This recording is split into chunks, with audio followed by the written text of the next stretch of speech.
¿Y si te dijera que una de las pelis de guerra más importantes no va de héroes en el frente, sino de la vergüenza, casi, en los despachos? Uf, buena pregunta para empezar. Hoy nos metemos de lleno en Senderos de Gloria, esa joya de Stanley Kubrick de 1957. Efectivamente. Y tenemos aquí un análisis, un texto que la desmenuza muy bien, y lo primero que te dice es eso, ¿no? Que, ojo, no es la típica película bélica. Para nada. Es una crítica, brutal, a la hipocresía militar y defiende la dignidad de la persona frente al sistema. Dirigida por un Kubrick jovencísimo, tenía 29 años, y con Kirk Douglas, que no solo protagoniza, sino que la impulsó mucho, ¿verdad? Totalmente. El texto que manejamos lo recalca. La valentía de hacer algo así en el 57, en plena Guerra Fría. Claro. A ver, piensa en el contexto. El mundo dividido, la tensión nuclear. Y va Kubrick y saca una peli basada así, libremente, en hechos de la Primera Guerra Mundial, pero que apuntaba directamente a los altos mandos franceses, con un mensaje antimilitarista clarísimo. O sea, no era solo cine. No, no. Era una declaración política, muy, muy arriesgada. Nuestra fuente lo subraya bastante. Tanto que, como dice el texto, la película fue, dinamita. Le costó encontrar financiación y luego la prohibieron. Años, ¿eh? Sí, sí. En Francia, en Suiza y en España. Aquí hasta bien entrado el franquismo no se vio. Se ve que la crítica a la cúpula militar dolía. Dolía porque daban el clavo. Y aquí el análisis conecta muy bien la ética, el mensaje, con la estética, con cómo está rodada.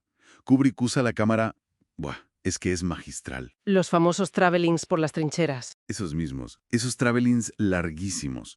El texto dice que no son solo para lucirse técnicamente, ¿eh? No, claro. Es que te sumergen, te meten en la claustrofobia, en el horror físico y también moral de la guerra. Es como si te arrastrara por el barro con ellos, ¿sabes? Y luego ese contraste brutal que también marca el análisis, pasas de ese infierno de barro y de miedo al lujo frío, casi geométrico, de los palacios, donde los generales deciden vidas, con una frivolidad que asusta. Exacto. Esa composición tan fría, por ejemplo en la escena del juicio, es intencionada para mostrar esa inhumanidad del sistema. Justo eso. El análisis insiste mucho en que esa frialdad visual, esa simetría casi matemática en los planos del juicio o de los fusilamientos, no es casual. Ya. Refleja un sistema militar y judicial que funciona como una máquina, sin empatía ninguna. La cámara de Kubrick, en cierto modo, juzga a los que están juzgando. Y eso nos lleva al meollo, el abuso de poder. Los generales Mireau y Brulart, el texto los pinta como, arquetipos de la ambición, del cinismo. Preocupadísimos por su estatus, por sus medallas, por sus ascensos, mucho más que por las vidas de sus hombres. Son la maquinaria personificada. Y frente a ellos, el coronel Dax, Kirk Douglas. Claro, el análisis lo coloca como la conciencia ética, el individuo que intenta mantener su integridad en un mundo corrupto, aunque sepa que es una batalla perdida. Es casi quijotesco, sí. Su lucha es esa, casi un símbolo. Y esa lucha deja claro el sinsentido de todo, ¿no? Soldados que mueren, no solo por el enemigo, sino sacrificados por la incompetencia, por la vanidad de sus propios jefes.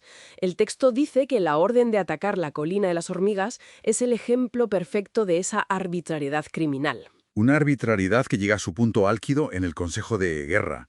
El análisis es demoledor con esto. Lo llama una farsa judicial. Totalmente. 3 hombres, elegidos al azar. Ni siquiera porque fueran los más cobardes, no.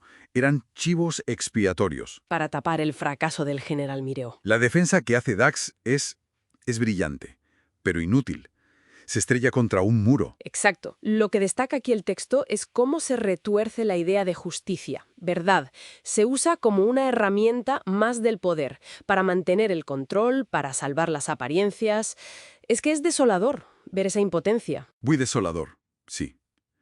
Y después de esa cumbre de crueldad, de cinismo institucional, llega ese final en la taberna que el texto analiza como un momento, potentísimo.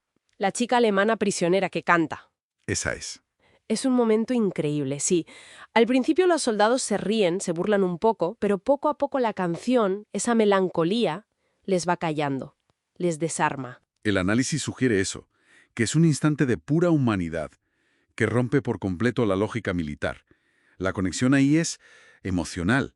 No tiene nada que ver con órdenes ni con rangos. Y es curioso que esa humanidad venga de una mujer, y además enemiga técnicamente. Muy significativo, sí.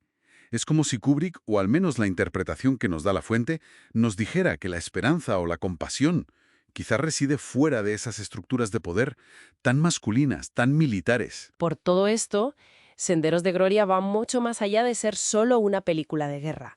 El texto concluye que es una denuncia atemporal del autoritarismo, de la cobardía institucional que se disfraza de disciplina. Ujú. Y una afirmación muy potente de la conciencia individual. Sí. Es una pieza clave, no solo en la carrera de Kubrick, donde ya ves sus temas, ¿no? En la crítica a las instituciones, la irracionalidad humana, sino que según este análisis cambió un poco las reglas del cine bélico. Sí, Abrió la puerta a enfoques más críticos, menos heroicos. menos propagandísticos. Eso es. Una obra que la verdad sigue impactando hoy. Y eso nos deja una pregunta en el aire, como reflexión final para quienes nos escuchan. ¿Hasta qué punto sigue vigente esa crítica a obedecer ciegamente a esas estructuras que nos deshumanizan? Buena pregunta. ¿Reconocemos hoy esas farsas de la justicia? Quizá en otros contextos, en otros ámbitos de la sociedad actual. Ahí queda la reflexión.